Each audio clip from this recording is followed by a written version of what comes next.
You've probably heard of the Dual Language Program recently, or the DLP.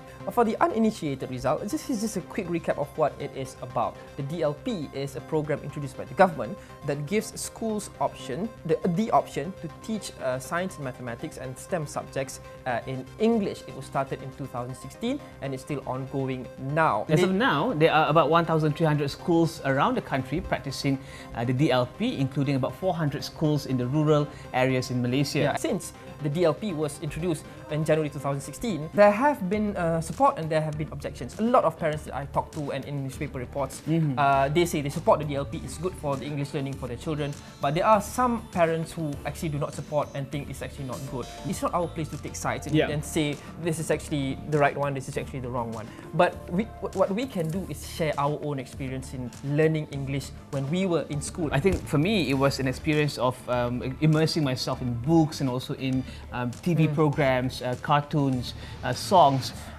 in English. So for me, it was that experience. I learned it by singing, I learned it by reading, by communicating with my friends, my peers when I was in high school and when I was in primary school. And Lokman, what about you? I completely agree. I went through a lot of those things that you went through yourself.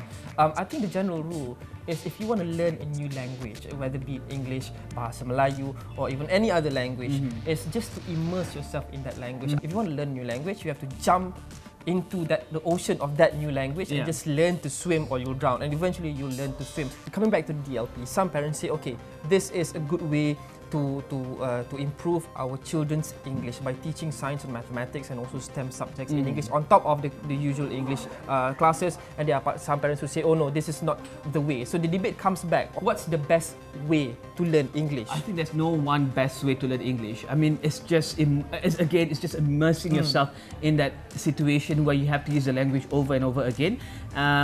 You have to be able to get access to all the materials in that particular language, say for example books, TV programs, cartoon shows, anything that would be of interest to the kids. The debate is maybe some people would not have that exposure or that opportunity. So I guess that brings to mind the importance of maximizing your period of learning English in schools. I think is very, very crucial. I've read this concern from parents in a lot of different reports, online portals and newspapers. They did raise concerns about parents who can't afford to send their kids to expensive tuition classes. There are some, if the DLP is not around, of course we do have the compulsory English classes, but of course the debate from the beginning of this episode also has been, do we need more than that? Some parents who can afford it would send their kids to tuition, extra English tuition classes, but not all parents would get that privilege. Hence, I think making the extra English exposure or English class available in schools where everyone would be able to enjoy and to benefit from that without any extra payment, I think is really, really crucial. Let's talk based on facts, because this is a very emotional kind of thing. A lot of sentiments can probably get involved, but let's just go by the numbers to be fair.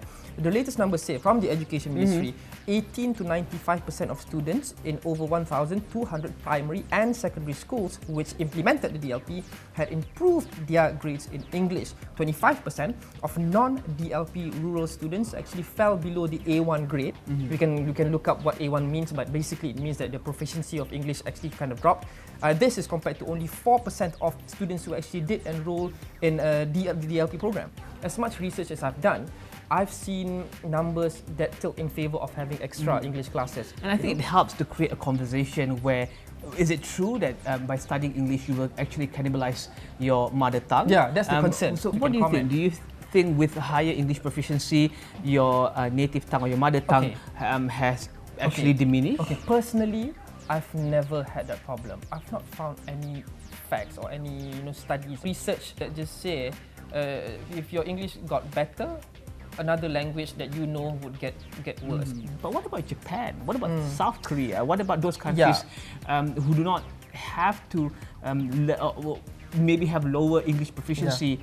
They're still doing well. Yeah, I know this debate. Well, that's just quite an obtuse way of looking at it. China has a huge population, has a burgeoning economy, has a lot of investments coming in and cheap labor. Japan has very good working ethics. South Korea also has very good, hard-working people who work crazy hours. So all these factors contribute to their economy growing, and not just the proficiency in English or the lack thereof. So they have other factors going for them. And I think for Malaysia, taking into consideration our current economy, I do think English is still very, very crucial for us to just be economically better off. I just want to end with this, right? I don't think the debate or disagreement over something like this, or even this specifically, will ever end. Yes. But I think that's a good thing, because as long as we disagree, as long as we debate, it means that we are always on our toes and vigilant, and always very alert on what's happening or what's being taught to our kids. And of course, this is not the be-all and all discussion about English proficiency and also the DLP. Please share with us your thoughts and ideas. Do you agree with us? Do you disagree with us? What do you think is the best way